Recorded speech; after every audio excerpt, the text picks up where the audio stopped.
India versus Pakistan match என்னப்பா இப்படி முடிஞ்சிருச்சு. என்னமோ நடக்கும்னு நெனச்சுட்டு இருந்தோம். பாகிஸ்தான இப்படி பொட்டலம் கட்டிட்டீங்களே! இந்தியாவோட ஸ்பின்னருக்கு கொஞ்சம் கூட பாத்தீங்கன்னா, தாக்கு பிடிக்க முடியாம இந்த மேட்ச் மோசமா விளையாண்டாங்கங்க. எஸ்பெஷலி பாகிஸ்தானோட பேட்டிங் இந்தியாவோட ஸ்பின்னர் வேற லெவல்ல பண்ணாங்க. இந்த மேட்ச பொறுத்தவரைக்கும் பாத்தீங்கன்னா, ஒவ்வொரு நிமிஷமும் ஒரு திக் திக் நிமிடமா இருக்கும்னு நெனச்சுக்கிட்டு இருக்கும்போது, இந்தியா டாமினேட் பண்ணியிருக்காங்க. வெறும் 127 ரன்னுக்கு பாகிஸ்தான கண்ட்ரோல் பண்ணது மட்டும் இல்லாம, இந்த மேட்ச் பாத்தீங்கன்னா, ஈஸியா வின் பண்ணியிருக்காங்க இந்த மேட்ச பொறுத்தவரைக்கும் ஃபிரெண்ட்ஸ். ஓகே ஃபிரெண்ட்ஸ், இந்த மேட்ச்ல என்ன நடந்தது? ஏது நடந்தது? எல்லாமே தெளிவா நம்ம பாத்துரலாம். அதற்கு முன்னாடி இப்பதான் நீங்க ஃபர்ஸ்ட் டைம் நம்ம சேனலுக்கு வரீங்க அப்படின்னா, மறக்காம நம்மளோட சந்துரு சிக்ஸர் யூடியூப் சேனலை சப்ஸ்கிரைப் பண்ணிக்கங்க. பக்கத்திலே பெல் ஐக்கான் இருக்கும். அதையும் கிளிக் பண்ணிக்கங்க. அப்பதான் நம்ம போடக்கூடிய வீடியோஸ் எல்லாமே பாத்தீங்கன்னா, உங்களுக்கு நோட்டிபிகேஷன் வரும் நண்பர்களே. வாங்க வீடியோக்குள்ள போயிடலாம் நண்பர்களே. கோடான கோடி நண்பர்கள் எல்லாருமே பிளஸ் ரசிகர்கள், இந்திய கிரிக்கெட் ரசிகர்கள், பாகிஸ்தான் கிரிக்கெட் ரசிகர்கள் எல்லாருமே ஆர்வமா ஆவலா எதிர்பார்த்துக்கிட்டு இருந்த மேட்ச் தான் இந்தியா பாகிஸ்தான் 2025 ஆசிய கோப்பை. இந்த மேட்ச் துபாயில இன்னைக்கு ஸ்டார்ட் பண்ண ஆரம்பிச்சிருந்து எப்படா நடக்கும், என்னடா நடக்கும்ட்டு எல்லாருமே திக் திக் நிமிடமா இருந்தது. அப்படிப்பட்ட இந்த மேட்ச்ல ஃபர்ஸ்ட் பேட்டிங் டாஸ் வின் பண்ண பாகிஸ்தான் ஃபர்ஸ்ட் நாங்க பேட்டிங் செய்யறோம் அப்படின்னு முடிவு எடுத்தாங்க. முதல்ல பேட்டிங் செய்ய ஆரம்பிச்ச பாகிஸ்தான் அணிக்கு ஆரம்பமே பாத்தீங்கன்னா, ஒரு அதிரடியான துவக்கம் கிடைக்கும்னு நினைச்சுக்கிட்டு இருக்கும்போது, அவங்க தலையில ஒரு இடி இறக்குனாரு நம்மளோட ஹர்திக் பாண்டியா. அவங்களோட ஓப்பனிங் பேட்ஸ்மேனான சம் அய்யூப் விக்கெட்ட ஓவர்லயே எடுத்தாரு. அதுக்கப்புறம் பாத்தீங்கன்னா, அடுத்து முகமது ஹாரிஸ் அவரோட விக்கெட்டையும் நம்மளோட பெஸ்ட் பவுலரான ஃபாஸ்ட் பவுலர் பும்ரா அவரு பாத்தீங்கன்னா, அவரோட விக்கெட்டை எடுத்தாரு. ஓகே, 6 ரன்னுக்கு 2 விக்கெட் இழந்து தத்தளிச்சிட்டு இருந்தாங்க பாகிஸ்தான். அப்பதான் பாத்தீங்கன்னா, ஃபக்கர் ஜமான், ஃபர்கான் இவங்க 2 பேரும் ஒரு டீசென்டான ஒரு பார்ட்னர்ஷிப் பில்ட் பண்ண ஆரம்பிச்சாங்க. பவர் பிளேய ஓரளவுக்கு டீசென்டா கொண்டு போனாங்க நண்பர்களே. பவர் பிளே டீசென்டா இருந்தது. ஃபர்ஸ்ட் 2 விக்கெட் என்னதான் இனிஷியல் மூவ்மெண்ட்ல பாகிஸ்தான் விட்டாலும், பவர் பிளேய டீசென்டா முடிச்சாங்க பாகிஸ்தான் அணி.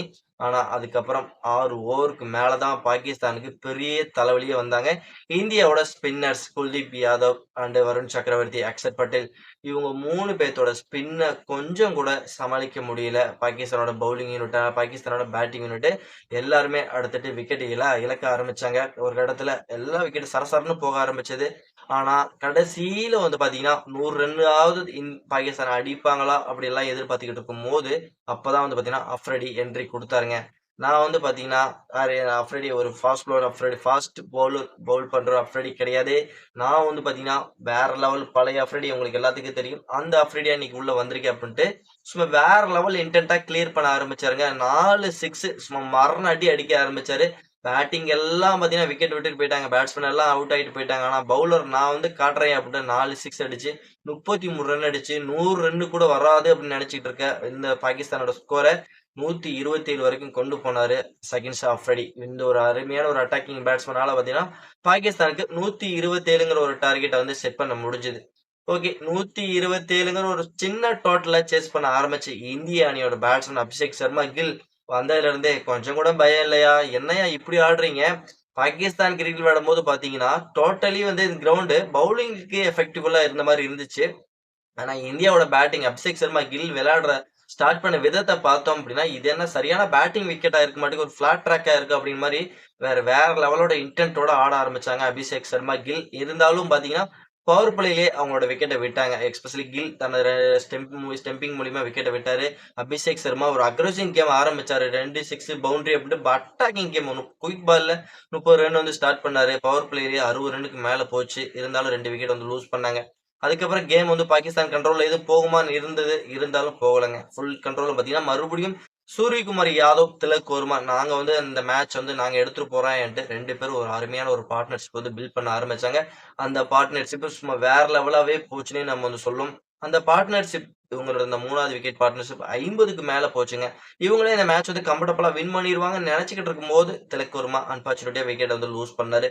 அதுக்கப்புறம் சிவம் துபே, சூரியகுமார் யாதவ் ஒரு குயிக்கா மேட்சை முடிக்கணும்னு ஒரு அக்ரெசிவ் கேம் ஆட ஆரம்பிச்சாங்க. கடைசியா இந்த மேட்சை இந்தியா பாகிஸ்தான் மேட்சை பொறுத்த வரைக்கும் பாத்தீங்கன்னா சூரியகுமார் யாதவ் 6 அடிச்சு இந்த மேட்ச் வின் பண்ணி அருமையான ஒரு வெற்றியை பதிவு பண்ணியிருக்காரு. வெறும் 15 ஓவர்லயே பாத்தீங்கன்னா இந்த மேட்சை கம்ஃபர்டபுளா இந்த மேட்ச் வின் பண்ணது மட்டும் இல்லாம பாயிண்ட்ஸ் டேபிள் பக்காவா மேல போய் உட்கார்ந்துருக்கும். ஓகே, இந்த மேட்சை பொறுத்த வரைக்கும் இந்தியாவோட பவுலிங் சொல்லியே ஆகணும். குல்தீப் யாதவ் போன மேட்ச் 4 விக்கெட் எடுத்திருந்தாரு. இந்த மேட்ச் 3 விக்கெட் எடுத்திருந்தாரு. அக்சர் பட்டேல் போன மேட்சும் சூப்பரா பவுல் பண்ணியிருந்தாரு. இந்த மேட்சும் குவாலிட்டியான இன்டென்ட் காமிச்சிருந்தாரு. வருண் சக்கரவர்த்தி விக்கெட் எடுக்க முடியாட்டியும் நல்ல ஒரு எக்கனாமிக்கா பவுல் பண்ணியிருந்தாருங்க. குறிப்பா இந்தியாவோட ஸ்பின்னர்ஸ் தான் இந்த மேட்ச்ல டாமினேட் பண்ணாங்க. ஸ்பின்னரோட அந்த சுழல்ல சிக்கி தான் பாகிஸ்தான் இந்த அளவுக்கு வந்து மோசமா இன்னைக்கு வந்து கிரிக்கெட் விளையாண்டுட்டு இருக்காங்க. விளையாண்டாங்கன்னே நம்ம வந்து சொல்லணும். எக்ஸ்பிரஸ் குல்தீப் யாதவ் 4 ஓவர் பவுல் பண்ணி வெறும் 18 ரன் தான் விட்டு கொடுத்தாரு. அதே மாதிரி தான் அக்சர் பட்டேலும் வெறும் 4 ஓவர் பவுல் பண்ணி வெறும் 18 ரன் தான் இந்த மேட்ச்ல விட்டு கொடுத்தாங்க. இந்தியாவோட ஸ்பின்னர்ஸ் டாமினேட் பண்ணதால தான் பாத்தீங்கன்னா பாகிஸ்தானை நம்ம வந்து எந்த அளவுக்கு கண்ட்ரோல் பண்ணுமோ அந்த அளவுக்கு கண்ட்ரோல் பண்ண முடிஞ்சுது. ஆனா அதே மாதிரி பாகிஸ்தானோட பவுலிங்கும் சூப்பரா இருந்தது. ஃபாஸ்ட் பவுலர்ஸ் பெருசா பர்ஃபார்மன்ஸ் பண்ணாட்டியும் ஸ்பின்னர்ஸ் ஐவ் 0 ரனுக்கு அவுட் ஆனாலும் என்னால பவுலிங்கும் பண்ண முடியும்ட்டு பவுல் பண்ணி 3 விக்கெட் எடுத்தாரு. அவரையும் நம்ம வந்து பாராட்டியே ஆகணும். ஓகே ஃப்ரெண்ட்ஸ், இந்த மேட்ச் பரபரப்பு பஞ்சமே இல்லாம மேட்சா இருந்தது. இந்த மேட்ச் வந்து இந்தியா ஜெயிக்கும் தான் எல்லாம் வேண்டிட்டு இருந்தோம். அதே மாதிரி இந்த மேட்ச் வந்து கம்ஃபர்டபுளா ஈஸியா இந்தியா வின் பண்ணிட்டாங்க. இந்த மேட்ச் இந்தியா வின் பண்ணது நமக்கு ரொம்ப ரொம்ப ரொம்ப சந்தோஷமா இருக்கு. இந்த மேட்ச் இந்த வீடியோ பத்தி நீங்க என்ன நினைக்கிறீங்க அப்படிங்கறத மறக்காம நம்மளோட கமெண்ட் செக்ஷன்ல உங்க கருத்தை வந்து தெரிவிச்சிருங்க. அது மட்டும் இல்லாம இந்த வீடியோக்கு லைக் பண்ணி ஷேர் பண்ணி உங்க சப்போர்ட்டையும் ஆதரவையும் கொடுத்தீங்கன்னா நமக்கு ரொம்ப ரொம்ப யூஸ்ஃபுல்லா இருக்கு. நம்ம வந்து நெக்ஸ்ட் வீடியோல பண்ணலாம். Bye bye friends.